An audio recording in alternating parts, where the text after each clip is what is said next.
they wake Jonah up, and Jonah says, yeah, it's probably my fault because like I'm running away from something I'm supposed to do, and you know, God isn't very happy about that, so why don't you just throw me overboard. And the crew isn't very happy about that, but the waves are really starting to come up, and Jonah's pretty insistent that he's the cause of the problem, and so they draw lots, and Jonah is chosen, and so they decide to toss him into the ocean, and immediately everything's calm. So he's a center of chaos because he's not doing what he's supposed to do. Fine. Well, then a whale comes up and swallows him, and then he's in the whale for 3 days. Now, that's a weird thing. The whale, that's the whale that Geppetto's in. That's a dragon. It's that thing that you have to go out there and conquer to get something of value. Now, when you've made an error, when you've fallen off the pathway, when you've deviated from what you know you should do, it produces a state of internal chaos and worry and concern. You're thrust into the unknown. You're thrust into unknown territory and chaos. You don't know what to do.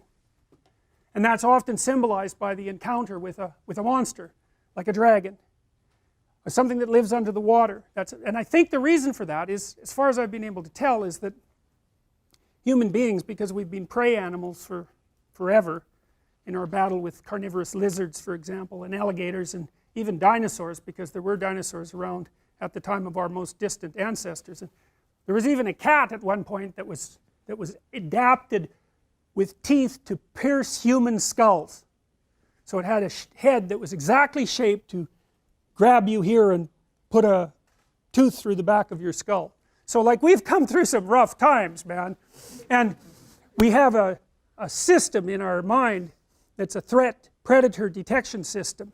That's the thing that makes little kids think about monsters in the dark, right? Because, well, there is monsters in the dark.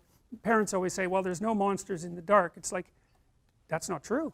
The dark is full of monsters. There might not be any in your room right at that moment, but that doesn't mean there aren't monsters in the dark. And crimes take place, like, criminals don't get up at 6 in the morning and, like, you know, have breakfast and go rob a bank. They do that sort of thing at night. People do the things that are fit for the night in the night. And lots of predators are nocturnal, and you can't see very well in the dark.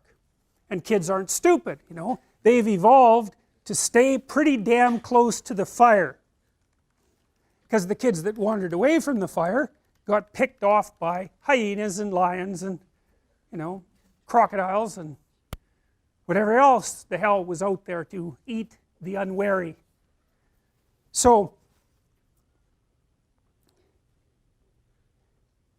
the circuit that we use to defend ourselves against predators, as we've evolved cortically, that circuit has come to represent what we don't know in general, because the predators, of course, inhabit where we don't know. And so evolution is a conservative force, and we use the circuits that we've evolved to represent new things. And so the unknown, the chaos, is often represented by a monster that swallows you up and pulls you down. And you know, when you're feeling terrible, you don't say, well, I'm feeling up. You say, I'm feeling down. Well, why is that? Well, down is worse. I guess you're flat on the ground when you're down, or you're in a hole or something like that. You're hiding in a hole. You know, it's down. And you're threatened by something. You know, maybe you're threatened by your own inadequacy. That might be part of it. Maybe that's partly what you imagine as a monstrous force, because, you know, your proclivity towards procrastination and your weakness of character is part and parcel of why you happen to be in the underworld. And that's the underworld, the mythological underworld. That's where you go when things fall apart. And if you understand that, if you know that that's what that means, then you have one of the keys that opens up ancient stories to you, and you understand things.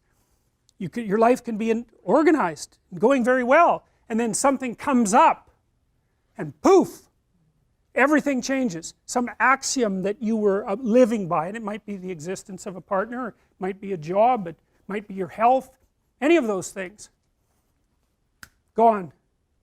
And you go somewhere when that happens.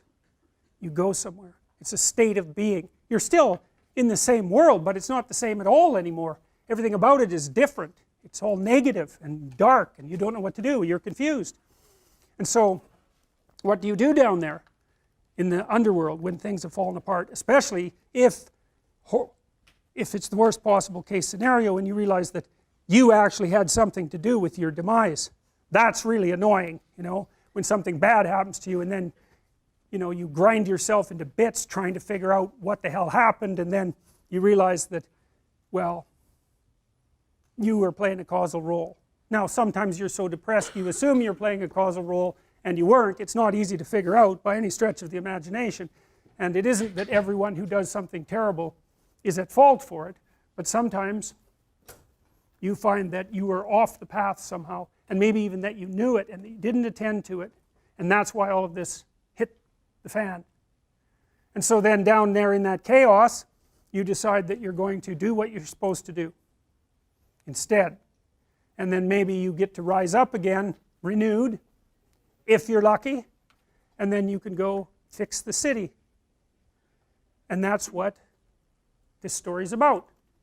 And that's why I picked the image to represent the course, because really what happens, you see, with the psychoanalysts, the road to health, if you're not doing well, which means that as you act in the world you're not getting what you want, there's something wrong with the match between your presuppositions and your actions, habitual, and the way the world is responding to you. And so it's not turning out for you. And the question is, well, what can you do about that?